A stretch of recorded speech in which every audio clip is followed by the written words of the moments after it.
গোলাম আজম সহ তার অনুসারীদের যদি জাতির শ্রেষ্ঠ সন্তান হিসেবে বিবেচনা করা হয় তাহলে বীর মুক্তিযোদ্ধাদের অবস্থান কোথায়?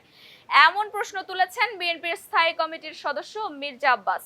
মঙ্গলবার মহান বিজয় দিবস উপলক্ষে সকালে জাতীয় স্মৃতিসৌধে বিএনপির পক্ষ থেকে বীর মুক্তিযোদ্ধাদের প্রতি শ্রদ্ধা নিবেদন শেষে সাংবাদিকদের সঙ্গে আলাপকালে তিনি এ মন্তব্য করেন।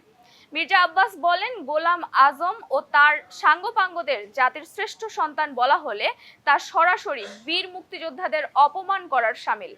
তার অভিযোগ, সংশ্লিষ্ট রাজনৈতিক শক্তি 1947 সাল থেকে শুরু করে 1971 এবং বর্তমান সময় পর্যন্ত দেশের শান্তি ও স্বাধীনতা কখনোই চায়নি, বরং তারা সব সময় চেয়েছে বাংলাদেশকে অস্থিতিশীল ও অশান্ত অবস্থায় রাখতে।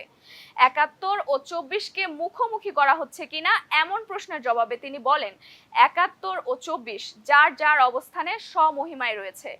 এই দুটি সময়ের মধ্যে কোনো তুলনা নেই এবং তুলনার সুযোগও নেই। বিজয় দিবস ও আসন্ন নির্বাচন প্রসঙ্গে মির্জা আব্বাস বলেন, গণমানুষের আশা, আকাঙ্ক্ষা ও চিন্তা ভাবনাকে সামনে রেখে এবারের বিজয় দিবস পালিত হচ্ছে। তার দাবি, নির্বাচনের প্রাক্কালে এমন বিজয় দিবস এর আগে কখনো আসেনি।